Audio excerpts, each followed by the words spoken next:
Ms. Andrea Sinamapenu, and I'm here for business. Let's start with some news just coming in. And the merger between First Atlantic Bank and Energy Commercial Bank has finally been approved by the Bank of Ghana.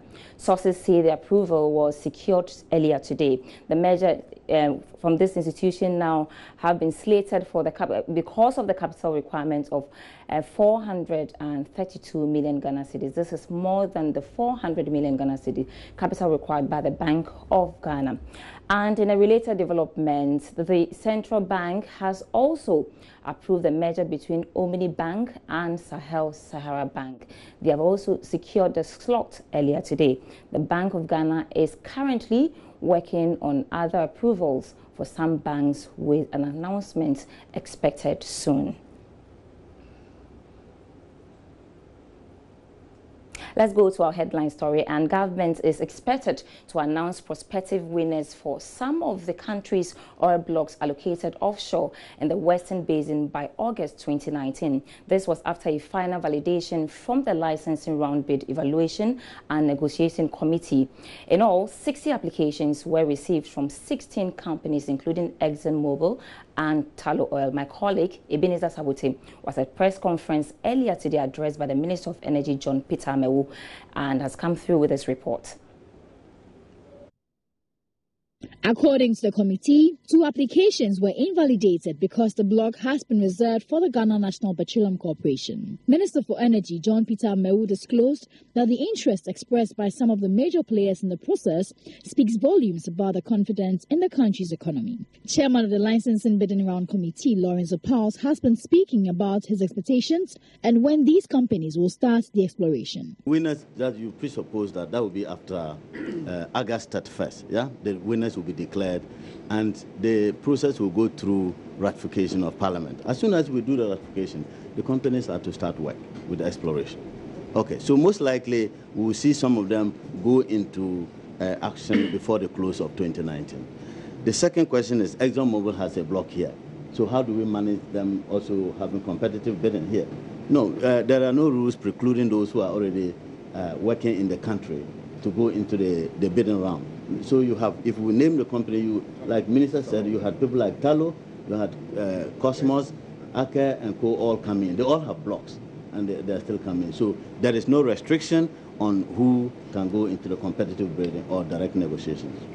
43 out of 74% of interested companies went through a competitive bidding process. In summary, I'm happy to announce that 60 applications were received from 16 companies. 58 applications were valid. Out of this, 74%, equivalent to 43, were interested in competitive bidding, and 26%, amounting to 15, were interested for direct negotiation. Ladies and gentlemen, 2 other applications from Block 1 were invalidated.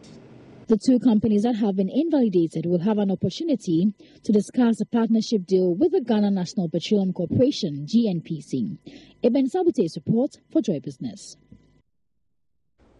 The Ghana Chamber of Commerce and Industry wants government to go beyond just bailing out 6 indigenous banks, but ensure that management of these banks comply with what is contained in the bailout package. CEO of the Chamber, Mark Bedu Abuaji, tells Joy Business, even though the bailout is highly commendable, effort to sustain the liquidity of these banks is the future, is what is expected of the Bank of Ghana to do. CEO of the Ghana Chamber of Commerce is Mark Abuaji.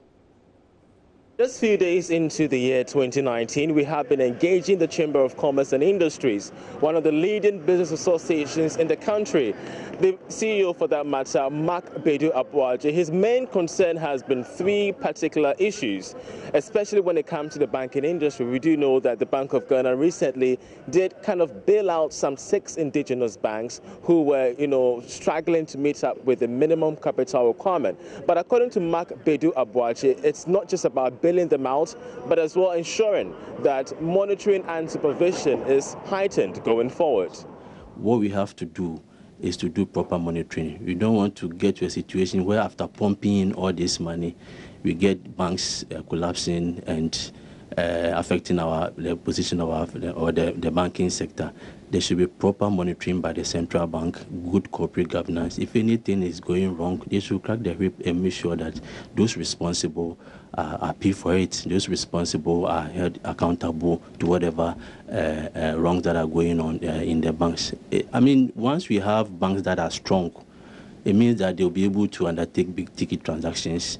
Hitherto, their capitals were so low that most of the transactions they are not able to, and some of them were not even willing to do syndication. So those monies, they are getting it from outside. The oil, I'm wondering how many of the banks are able to provide funding to the oil sector, even to our cocoa sector. We have to get it from outside. So if we have big banks that are strong enough to even provide the financial support to the businesses in Ghana. The second issue on the mind of the Chamber of Commerce and Industry is the matters surrounding the performance of the city against major currencies. Look, so many businesses are currently folding up, currently thinking about ways by which they could survive the turbulence of the city's performance. And this, according to Mark Bedu-Abuachi, must be considered very urgent in 2019, especially when Ghana is not just an import-led economy, but also having so many businesses hinged on this very train of importation. Depreciation of the local currency. Our economy is basically an import-led, so anytime there is depreciation, it affects almost everything in the country. So going forward in 2019, we expect that the government will put in place all the necessary measures, both monetary and fiscal policies, to ensure that the city is stabilized and also strong enough to withstand these external shocks. That is one thing that we are expecting. Now, based on the interactions with not just the Chamber of Commerce, it's very clear that business associations in 2019 are looking out for specific indicators that, according to them, is going to really help in boosting their economy. And of course, they are steered as businessmen and businesswomen. The first, the issues related to the city. The second, stability in the banking industry. And last but not the least, issues related to taxes and accompanied matters of spending across the economic board. For Joy Business, I'm Charles Aite reporting. And I'm Sandra Esinam Apene. That's how we wrap up tonight on Business. We'll be back tomorrow with more business update. But in the meantime, you can log on to our website, myjoyonline.com/business for more business news. Thanks so much for watching.